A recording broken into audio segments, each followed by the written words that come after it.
Hi, John. We are live. Hi, everyone. I can see we have already 27 people who joined us. This is amazing. Hi, Cornell, Ida, 30 people.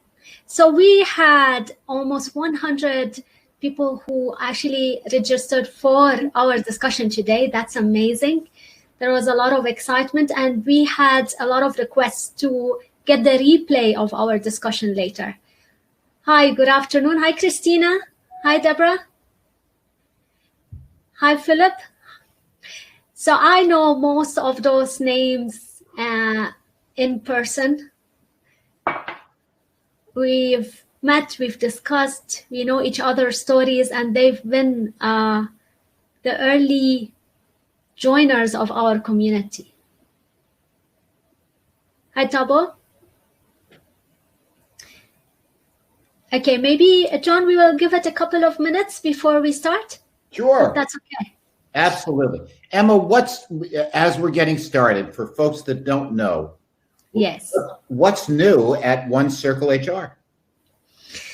Well, One Circle HR is up to a very big surprise. And I've been recently connecting with a lot of our consultants in order to involve them in the process of what's to come. We are going through a small pivot whereby we are sharpening and focusing our offer to the business to make it clearer, but as well in order to help our consultants to put out their solutions and all of their expertise. And I would really like to thank you in front of everybody for all the advice that you give us and your time and everything. We are very thankful. Oh, thank you. Thank you. Yeah, so in a couple of weeks' time, we are going to be relaunching the new website with the new offering, and then we're excited.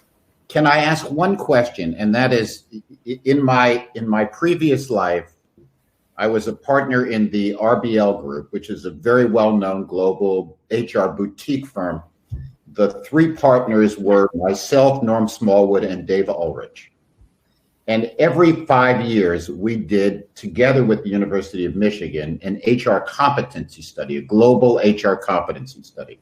Some of you may be familiar with it. You may be familiar with the 3 or 4 books that I was a co-author on as we did these researches. I'm no longer with RBL, but I know that they're about to start the next round, which is, I believe, the 8th round. And I wonder whether you guys are the standard and the partner for South Africa in HR. You should be. Yes. And may I make a suggestion? And that is write to Dave Ulrich. And do you know him? Do you know Dave? Yes, we're connected with, both Kyle and I have been in discussions with him on several occasions. Good. So ask him if you guys can run the study for South Africa. I think they'd appreciate it, and I think you would get some good publicity, and the members of your platform would have some very interesting talking points as they talk with clients as part of that. So I encourage you to, first of all, say hi to Dave for me. He was an old partner and a friend of 30 years, and Norm Smallwood, of course. But second, tell him you're ready to do the South Africa part of the study. That's amazing. Thank you. Thanks for the opportunity. Thank you. Perfect. We'll do that. Sure. Okay, let's get started. I can see a lot of people joined us from Dubai, from South Africa, all over, and from Eastern Europe, US, and Lebanon, of course, and Egypt. Okay, so let's get started. Thanks a lot to John for this opportunity. Again, we are very thankful to have your time. Hi, everyone. And thanks so much for joining us. As we go through this journey together, we are organizing those discussions every once in a while where we talk about the realities of freelance work in a growing open talent market. So we do deep dives into a lot of subjects, but we also ask a lot of the hard questions and try to get some answers as well that can help us out. So all of you know already, and for the ones that will watch the replay and may not be part of the community, One Circle HR is the freelance marketplace for HR consultants, services, and solutions. And we are the cheerleaders of freelance work. And with every discussion, we hope that we can make your journey a little bit more enjoyable. So today, joining me is Jon Younger. Jon is a thought leader, author of the best-selling book, Agile Talent, a Forbes contributor, and a board advisor for several freelance startups. And I think those freelance startups are very lucky. Jon, you write about the Freelance Revolution. And so can you tell us a bit more about what got you started? Sure, absolutely. I discovered I was a freelancer. One of the things that's fun is sort of thinking about the etymology of the why we're called freelancers. And the history, of course, is that there were itinerant knights in the Middle Ages and in the Renaissance that were the second and third and fourth born children and didn't have land, didn't have a title, and they needed to find a job, and many of them weren't interested in joining the church as a priest. And so they created the lance for hire, if I may put it that way, their lance or their sword for hire, and hence we have the freelancers. Kind of fun to know about that stuff. I guess that as I look at my career, I've been in and out of consultancies, started two consultancies. One of them is known as the Novations Group. It's still operating. Another is known as the RBL Group, and my partners in that were Dave Ulrich and Norm Smallwood, and now a couple of other people are also partners of that firm as well. And we had a chance to work around the world. I've taught and consulted in 43 countries. What's become clear as a result of the proliferation of education in the world is that we have more education, more educated people in some areas of the world than we have opportunity. So we have just like South Africa. We have an asymmetry. My friend Sebastian, who runs a tech firm in South Africa, tech freelance firm, says that there are absolutely outstanding technical people that are not very well paid in South Africa. And so some of them that do their work in Europe, they're able to get a 30 or 40% increase in their pay, and they're able to save the Europeans 30 to 40% relative to the price of folks in Europe. More and more what we see is that organizations need folks, but not all the time. They need an expert in this for a while because it's a project. They need an expert in that. Historically, those were consultants. Yeah. But what we're experiencing now is an alternative to the traditional consulting, the traditional learning business, the traditional trainer. And we're saying there's a population of folks, of which I'm one, that's available to do work either on demand or on a project basis, and will bring their expertise to that company and provide value to that company in exchange for fair compensation and interesting work. I'm one of those guys. And at the age of 68 now, almost 69, what's clear is that HR and the freelance life both retain a lot of interest for me. And so it's kind of exciting to continue to do it and continue to keep up to date with all of the interesting stuff that's happening in HR. So thank you. Thank you. That's amazing. When we talk about the alternative workforce, we preach and we say the alternative workforce is going mainstream, right? But and on behalf of all of our consultants, we still don't see that. Yes. We still don't see that happening with a lot of businesses. So there's a lot of resistance. Even though it makes business sense, it helps you out to get things done quickly at a good price, great quality. And then, if you're a SME, you will be so fast to get to market on a lot of stuff.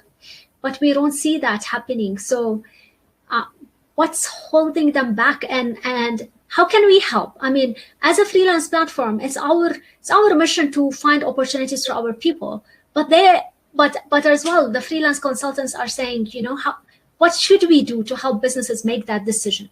Sure, absolutely. So let me sort of take a step back and take a look at the history.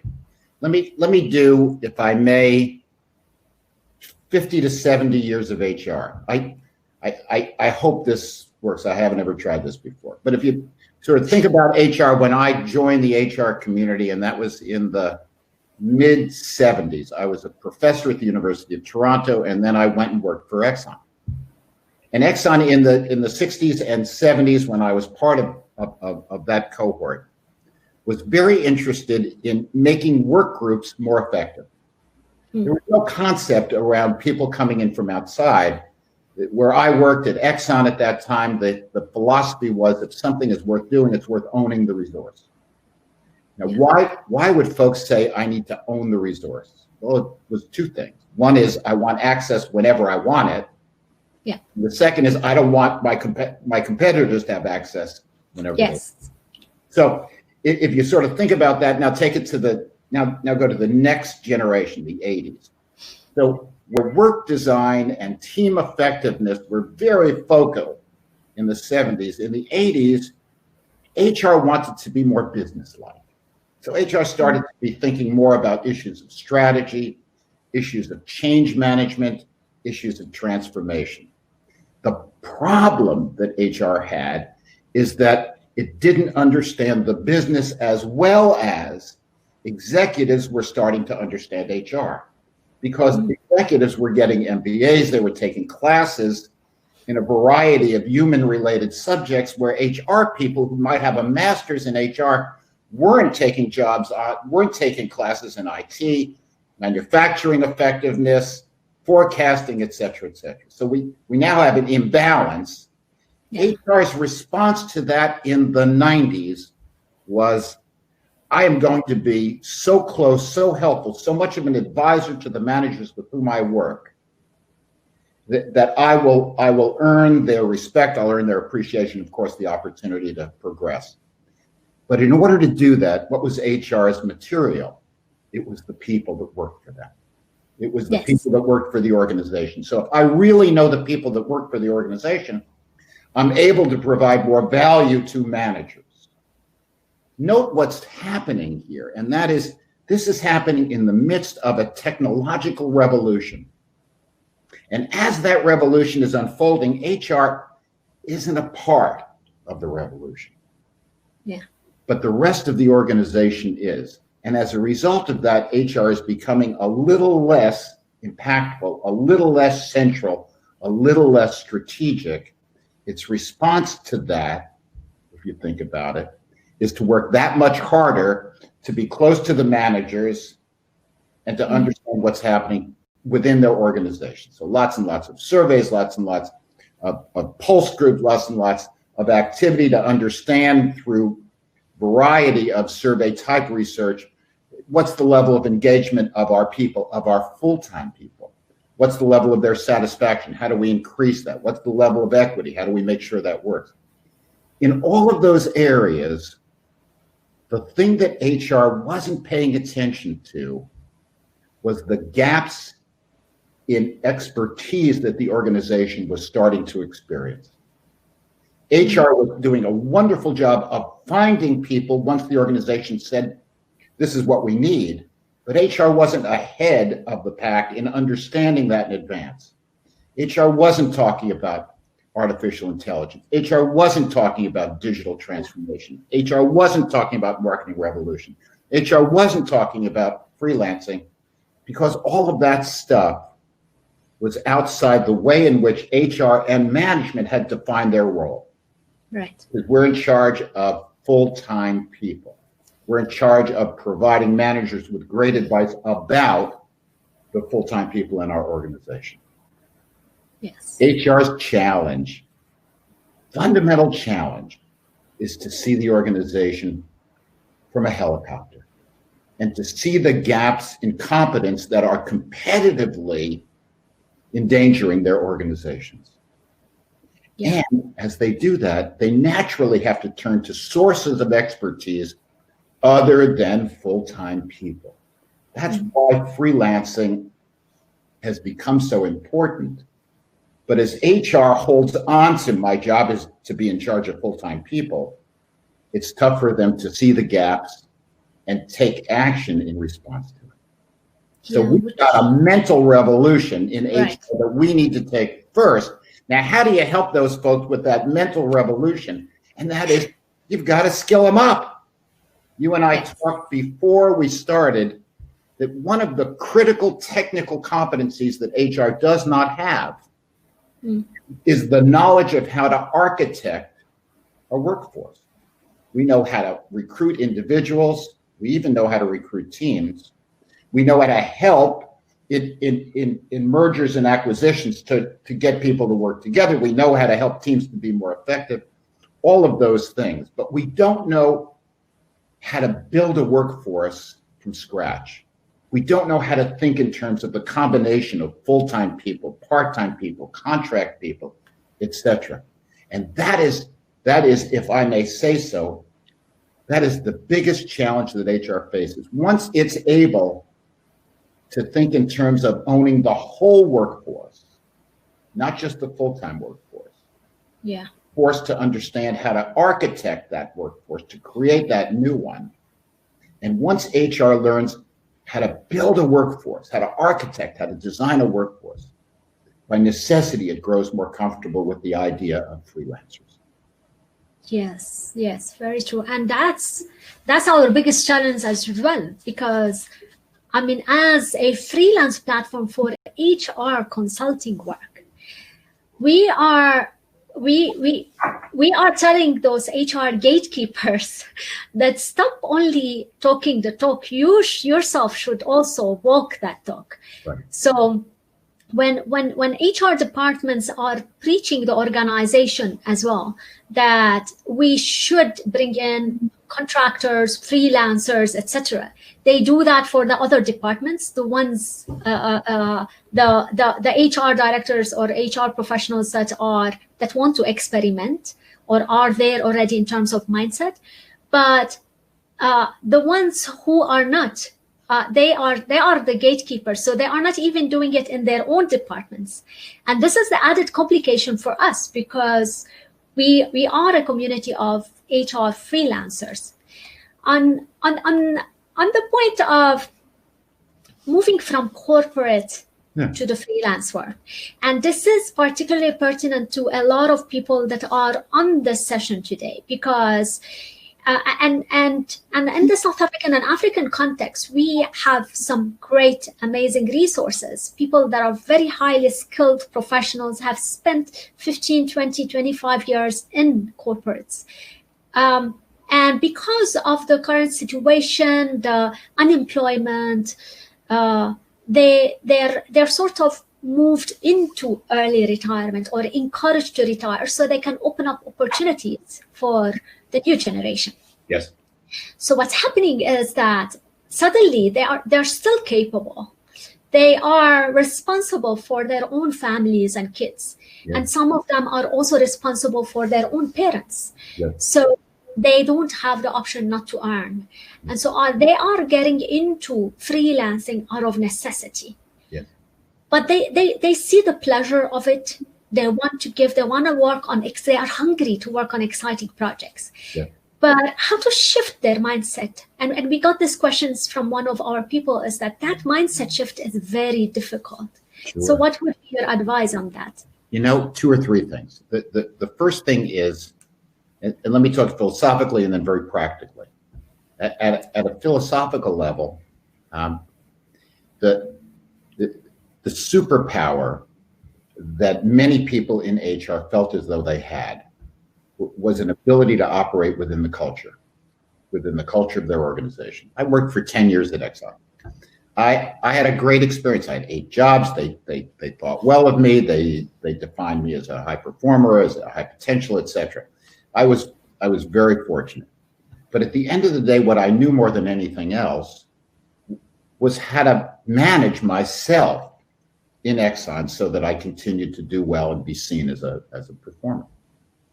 It's a lot tougher when you don't have that and you believe that that was the most important thing that you did have.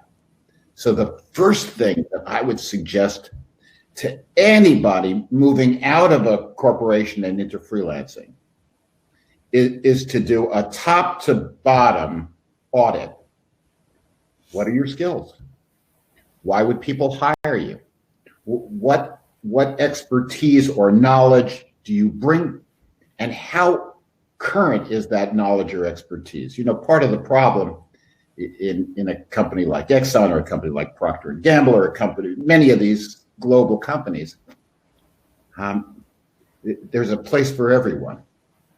But that's a dilemma when you're a freelancer, because it's not the same as being put in a place where they know you can work well. In a freelance role, the expectation is you're going to come in, you're going to immediately demonstrate your expertise, you're going to build the relationships that you need to build with people that you haven't met before, and you're going to get the job done in an efficient and an effective way, and then leave. So what are the skills that are required around that? First, how good are you at diagnosing what's really going on? Because you may be working in an area that they've told you is important, but in fact, their communication is flawed and you're working in the wrong area. Second, how good are you at building initial working relationships? Are you the kind of person that takes a long time to build trusting relationships, or do you build them fairly quickly? Third, do you have specific skills and experience in the area that you're being asked to work on? Fourth, are you able to step back from the situation as they've defined it and to see it in very clear terms? And sixth, are you able and willing to give them real feedback about what they need? Not what they want, but what they need. If you're able to do those 6 things, and the chances are pretty good that you were able to do it if you were a senior person in your corporation, but can you do it without the safety and security of an established, friendly network of relationships and a history within the organization? That's the number one challenge facing freelancers. I say this because there's a tremendous need for organizations to have expert freelancers, but there's also a tremendous need for freelancers to really take a hard look at how commercially viable they are.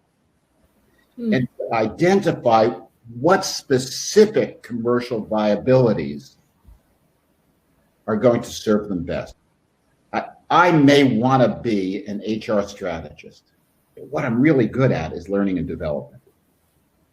I need to make some choices around that. So that's the first part of it, I would say, Emma. I think there's a whole other part of it. And the whole other part of it is, how are you branding yourself? Yes. Exactly. Here's the reality of freelance for everybody that's on this platform. Here's the reality of this platform and every other platform that serves freelancers. 5 to 10% of the work of freelancing goes through landing pages. 5 to 10%. 90% of freelancing opportunities exists as a function of relationships among people.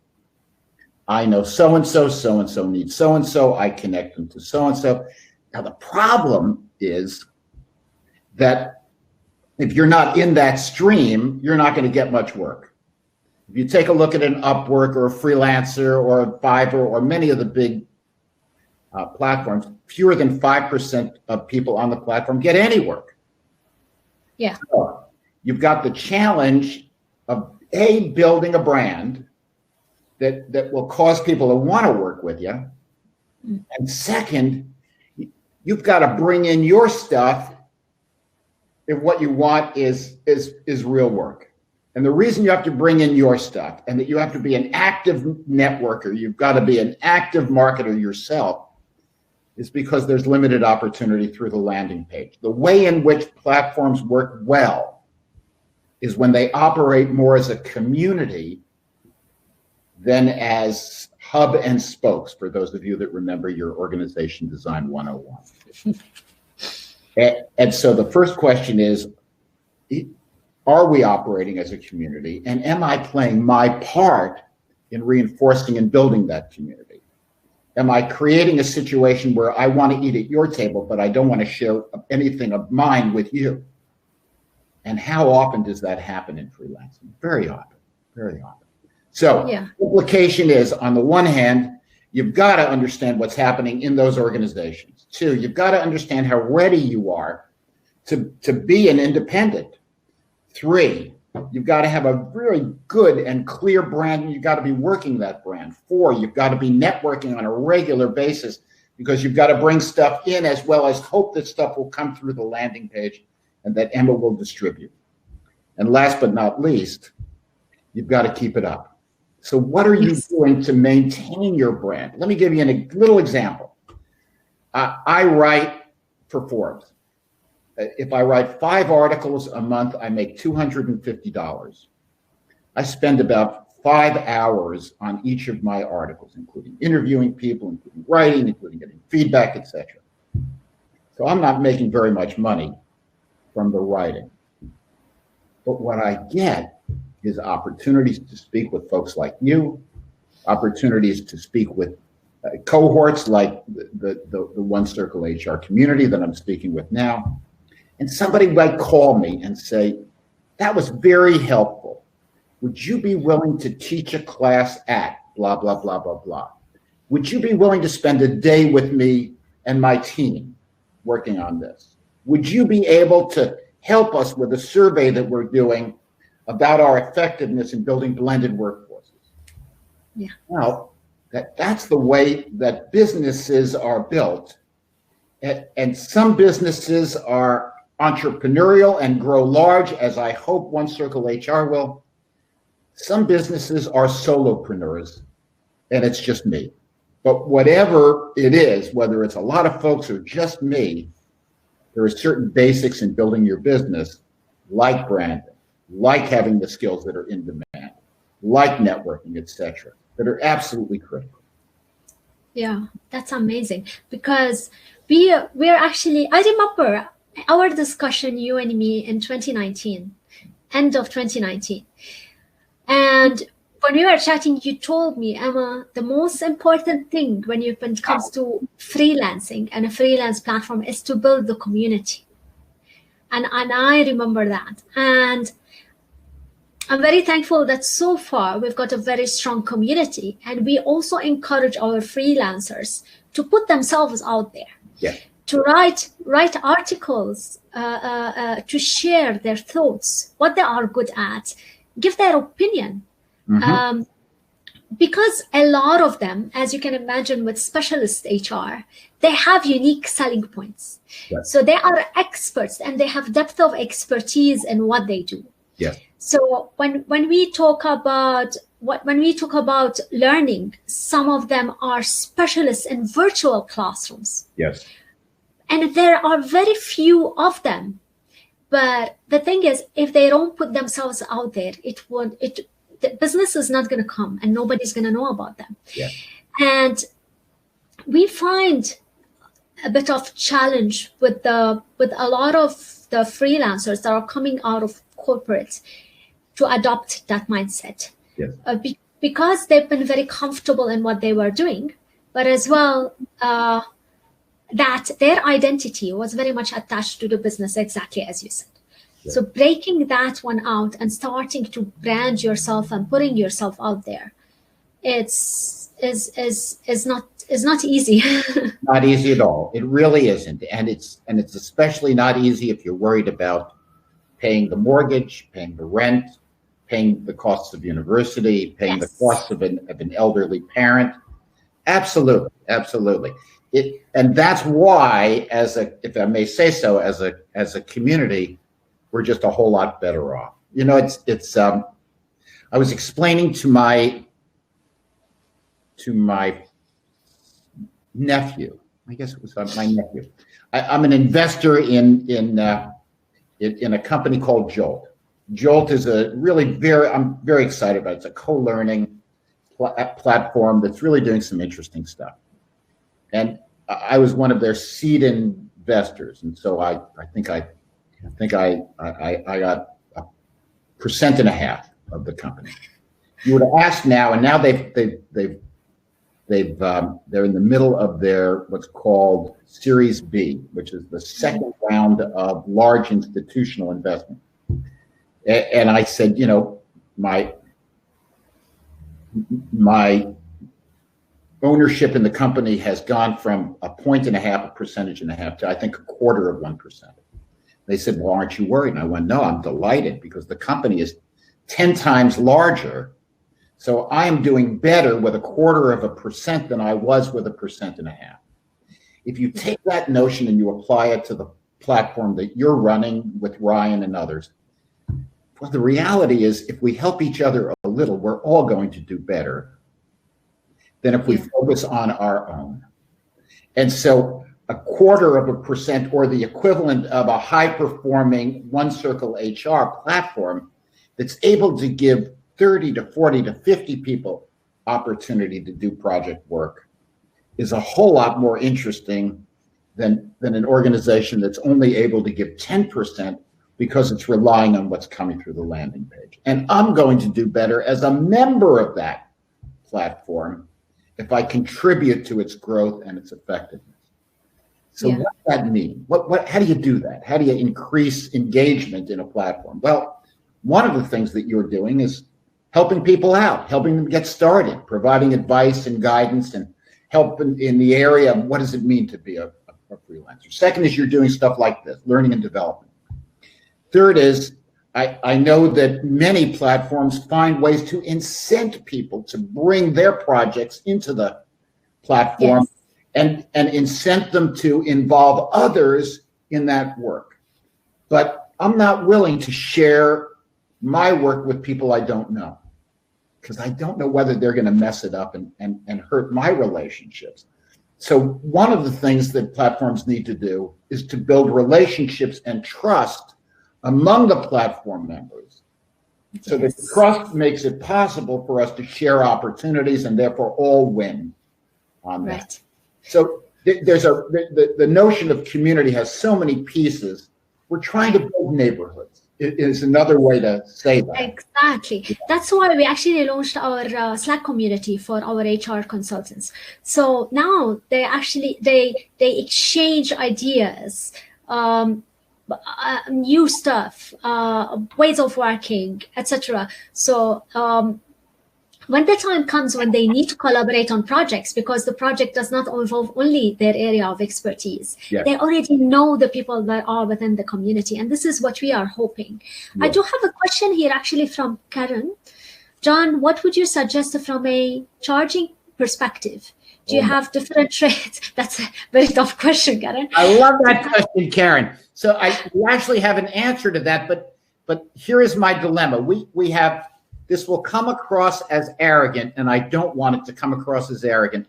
Karen, remember that my history in consulting was not during the pandemic. My history in consulting was during periods of tremendous growth. What we did, and I'm almost embarrassed to say this, but it actually turns out to be quite rigorous in its own way. We did what we called the giggle test. Look in the mirror and name a price that you'd like to charge. And if you're able to do it with a straight face, it works. And so every year we would actually do that, each of us individually, and we would come up with rates that made sense for the partners and the senior associates, et cetera. But if you try that, Karen, yourself, what you'll find is that if you say too much of an amount of money that you don't think you can get, you'll just start to giggle. Well, you now know it's not that. And so you go down and down and down. Exactly. I can tell you that it is such a varied market that in the US, the rates are very different than they are, I suspect, in South Africa, than they are, I suspect, in Vietnam, and I'm sure that they're different from Dubai, et cetera, et cetera. So I would think about and get Emma's advice, certainly, about what you think is a reasonable amount to charge that will give you opportunity and not be seen either as excessive or seen as you giving your time away. I'd like to make one other mention that may be interesting. And it's hard to know whether this will continue to work for other firms, but it worked for RBL, our firm. Dave and excuse me for the, if any of you are hearing, I live in New York City, so you'll hear we can hear that. But it'll go away in a second. We live kind of around where the hospitals are on the Upper East Side, for those of you that know New York. One of the things that we did at RBL Group, which I think worked out very well, and I'm very proud of us for that, is we created what we called the RBL Institute. So the idea was, how do we maintain an ongoing flow of customer relationships that enable customer business?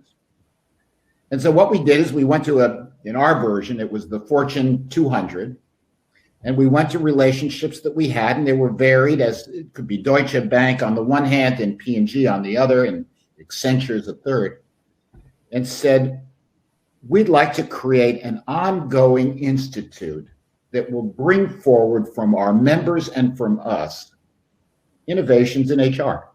What's happening? And we were able to bring 50 companies, that was our limit, 50 companies, and we ran a series of 4 or 5 1 to 2 day workshops. Now, at that time, you could do it in person. Now you might do it quite differently. But what we wanted to do was, on the one hand, build that strong relationship, and on the other hand, what we wanted to do was to create an opportunity to showcase what we were doing. Yes. My question for you guys is there an opportunity on an organized basis for your community to showcase some stuff that may be of interest to the larger HR community or the larger business community? And so you might have, for example, another webinar. The next webinar is specific to what's happening in the area of performance management. Another one might be what's happening in the area of learning and development during the COVID boom period. You're spoiling my surprise. Oh, I'm sorry. Then let me stop for a minute and tell the surprise.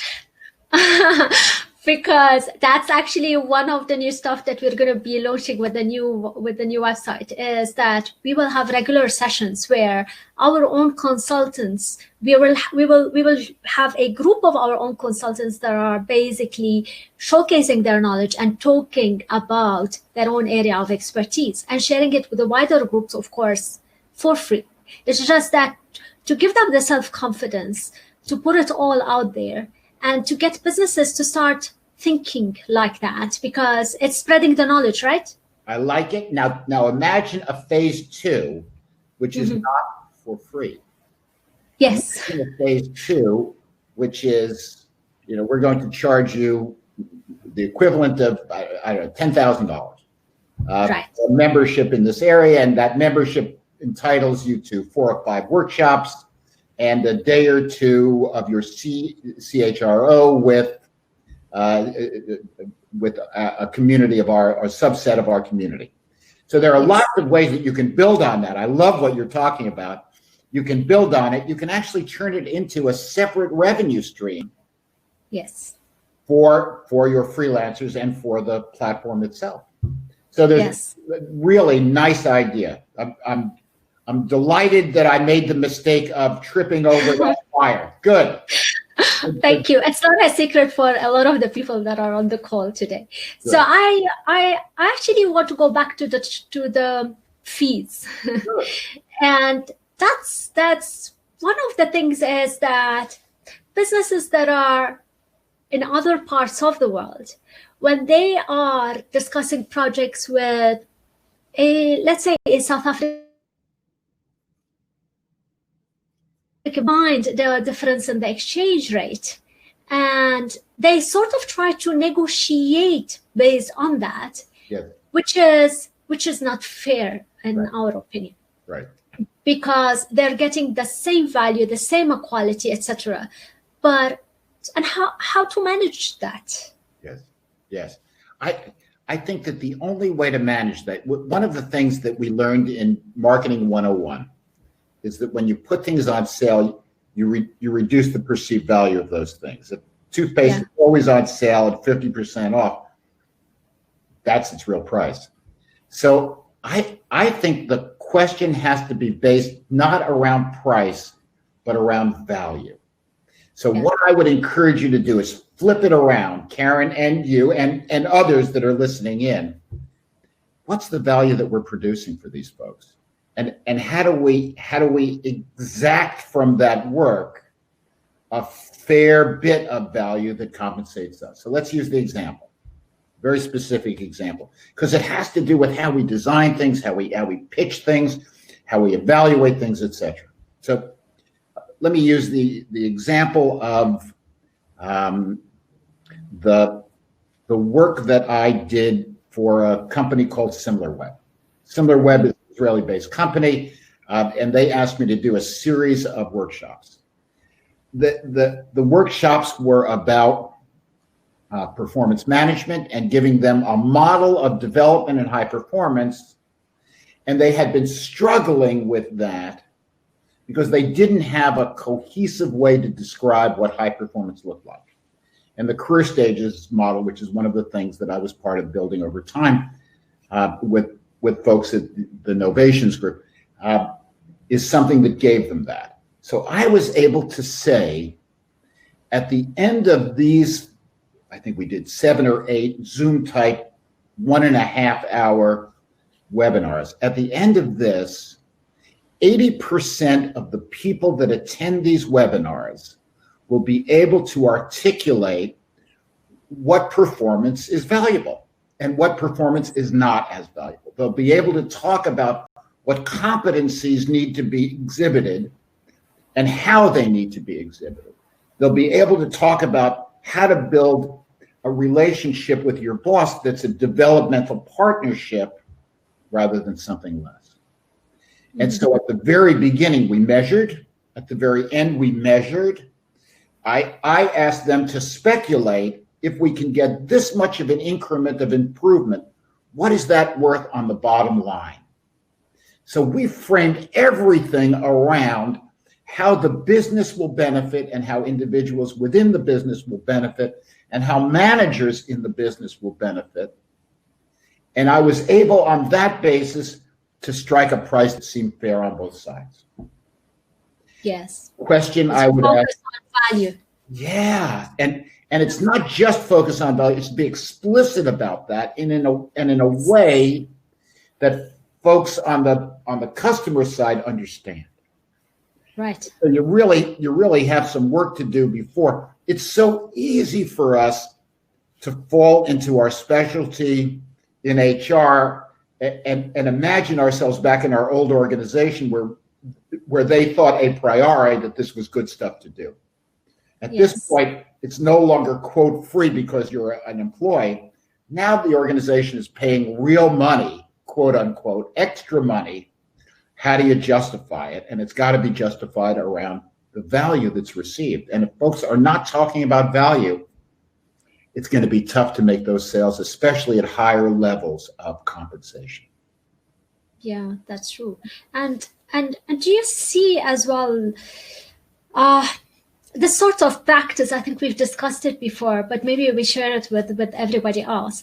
The practice of some businesses and specifically HR execs in those businesses whereby they want to discuss projects and briefs, but they haven't particularly made that decision of actually going ahead with that project and how to deal with that as a freelancer. When you have a first conversation, a second conversation, a third conversation, and you know deep down that it's not happening.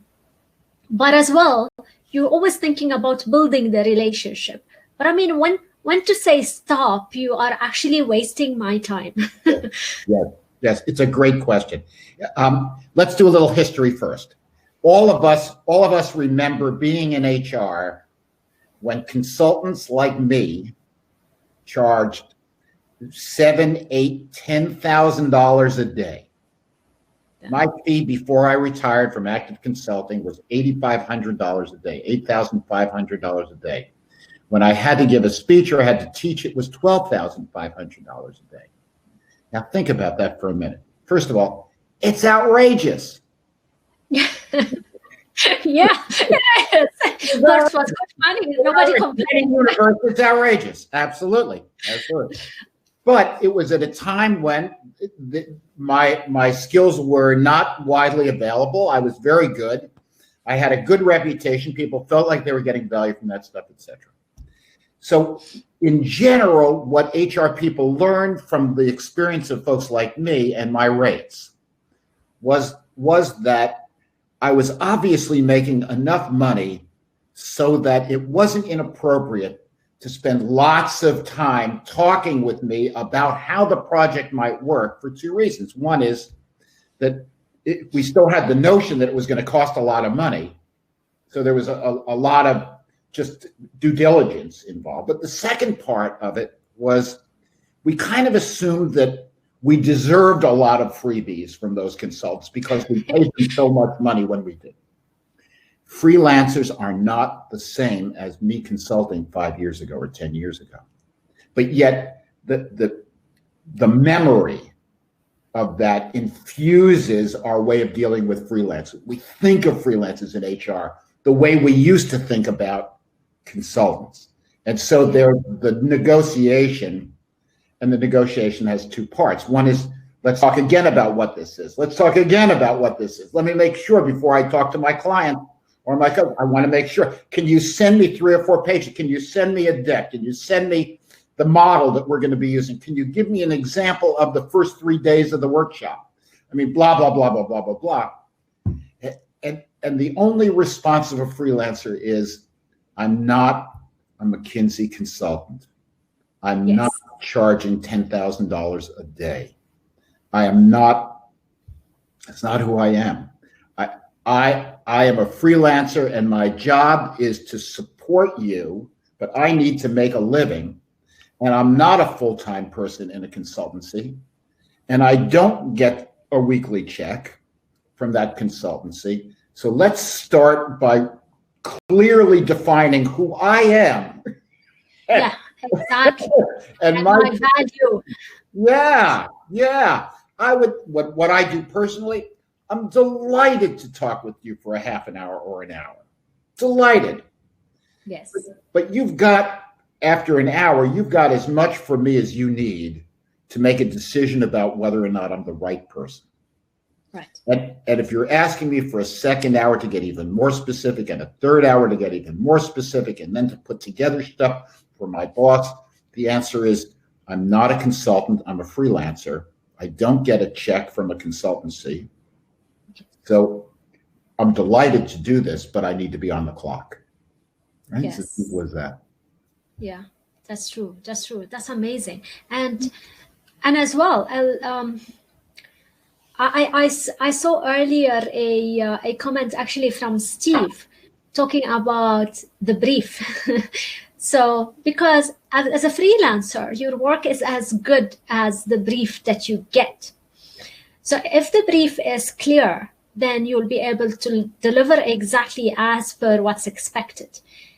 And sometimes we go through this challenge of we need to have the consultant to actually, the client to reason out, because they know their pain point, they know the problem, but they don't know how to articulate it. Yes. Or how to exactly stipulate what they need as an end result or as an output. Yes.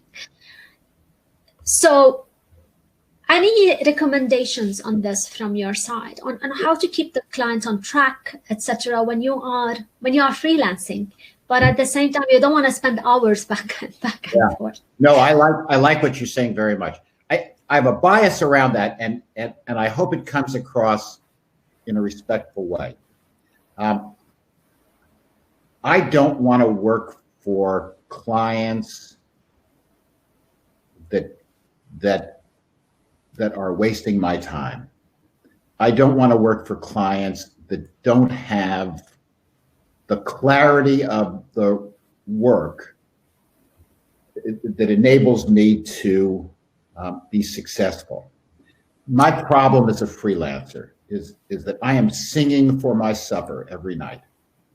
And if I follow a very well-defined but erroneous brief, the consequence is that I still look bad because I've done the wrong job, even though it was the one that was expected of me.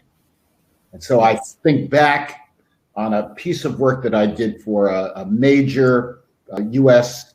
NFL football team. I won't name the team, but you can imagine I'm 5'9" when I'm standing on my tippy toes. And most of these guys are 6'8", 7 feet. They're huge people. They're very impressive.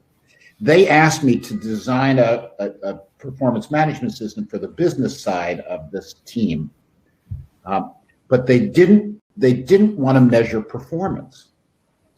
It's a very odd thing. They were in that period. There were a couple of years where the argument was, don't actually grade people's performance. That makes them feel bad. It disengages them, etc. Well, all of the research in the world says that's nonsense. But excuse my strength of opinion on this. But that's what this team wanted. And I said, I can't do it. The reason I said I can't do it is because I felt as though I'd be giving them the wrong advice.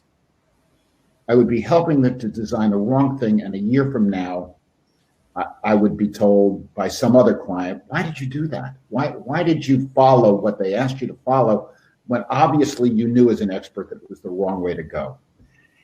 My dilemma as a freelancer is, on the one hand, I want my clients to have a clear brief, but on the other hand, I want to deliver value. And sometimes the clarity of the brief is not consistent with delivering value. So I've got some due diligence on my side as a freelancer to make sure that what I'm doing is the right stuff for the right client. Otherwise, it will come back and haunt me in one way or another. And that is the best, if I may say so, the implication of that is for us to all remember that as freelancers, we are business executives. As freelancers, we are what we might call solopreneurs. And our job is to manage our activities as we would manage or as we would advise others to manage a business. And part of that business is managing and protecting your brand. So if you're taking all the jobs that come your way, but you're not thinking through which ones actually help you to build your reputation, that's a potential danger. I totally understand that for some people, we're just trying to put food on the table. And when you're just trying to put food on the table, do that. Yes. But see if you can't get enough food on the table in the right way. Right. I'm going to ask just everybody to think about if they have any questions to put it in the chat. We'll answer whatever we can answer, and then maybe later on I can drop you a line with some of the comments from Jon if he has time. Absolutely. But I just want to share with everyone. A week back, I was on a panel, and we were discussing exactly this. And from a wider gig economy perspective, not only HR.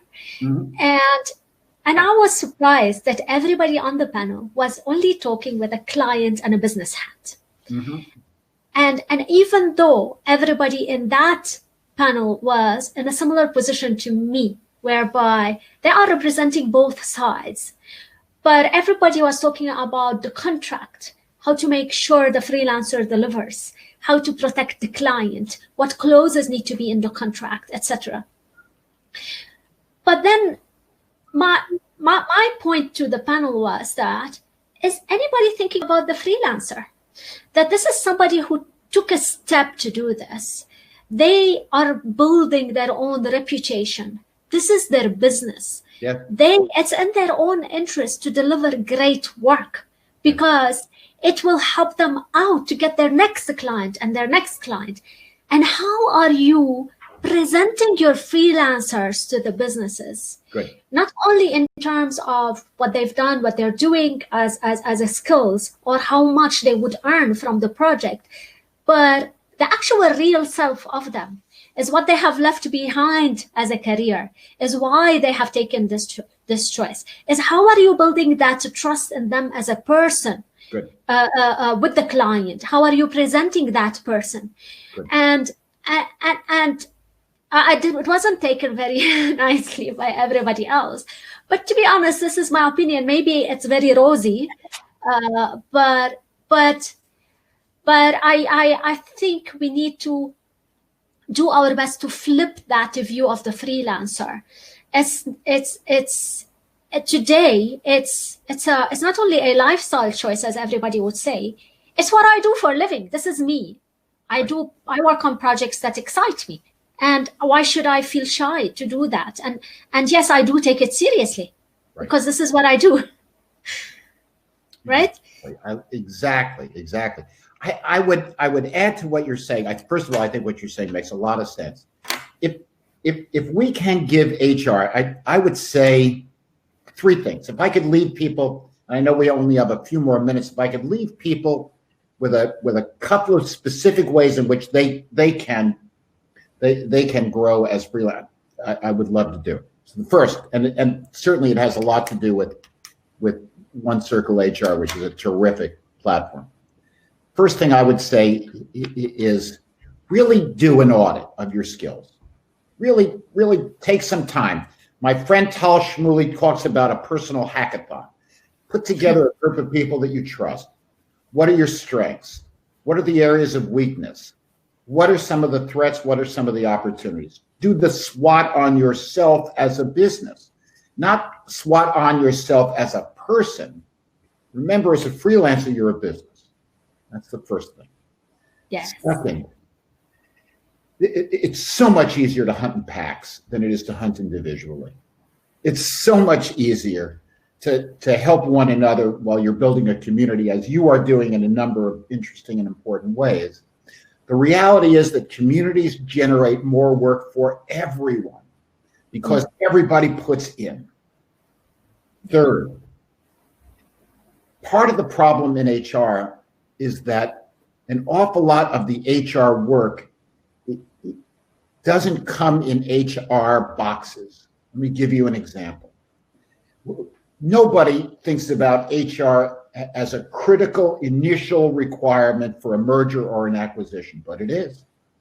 Yes. To what extent is One Circle HR creating a practice called M&A or acquisition HR advice? To what extent is it creating a group of people within the community that are responsible for HR transformation? To what extent is it creating a group of people that can begin to hunt together in terms of the new compensation? And fourth, to what extent are you guys connecting with other freelance platforms that are climbing other sides of the same tree? Let me give you an example. And one of them is operational transformation always includes a significant HR complement. So it may be hired, it may be that we're going to an operation consultancy or a different consulting firm or a different platform for X. But at the end of the day, HR will play a role. And if we're connected, for example, One Circle HR is connected to the tech guys or Gabaya or any number of other African or Middle Eastern platforms that are providing help in the area of tech, providing help in the area of marketing, etc., there will be collateral opportunity for HR that comes out of it. Yes. There are several ways that you can continue to build your presence. And what I can say is that for a new organization in an area like HR, which doesn't get a lot of focus, One Circle HR has created a pretty amazing brand. Use that brand, right? Use it in building relationships with other freelance platforms that are doing similar work. Use it to help build communities of communities in areas of HR that are going to be important over time. You know that there are going to be lots more mergers and acquisitions in South Africa and in the Middle East over the next 5 years. you guys can be positioned to be the guys that get it done, but only if you begin to act now to make that statement. So I propose a glorious future for One Circle HR. Now you guys just got to make it happen. Yes, thank you. That's amazing. That communities within communities of expertise. I love that. I love that. Thank you very much, really. And yeah, thanks a lot. Honestly, we are very thankful. We're very lucky. And then you've been an advisor for me personally and for my team for a while. And thanks a lot. So I know we don't have more time, and your time is very expensive. You said that already. It used to be very expensive. Now yeah. So what I'll do is I'll collect a lot of questions, and then maybe actually we can write about it, and that would be great, because most probably it also addresses the questions that are on the mind of other professional freelancers. Thank you. Thanks a lot to Jon. Thanks everyone. I hope really enjoyed, and thanks a lot for joining. And we will share the replay link with everyone who registered. I can see a lot of people couldn't attend, but they are asking for the replay link. Thanks a lot, Jon. Thank you, everyone. A pleasure. Cheers. Take care. Be well. Be safe. It's a crazy time, but we'll get through it, and the world will be better off for it. It just doesn't feel like that every day now. Yes, that's true. That's true. Thank you. Thank you. Thank you, Emma. Bye-bye. Thank you, Jon. Bye. Bye-bye.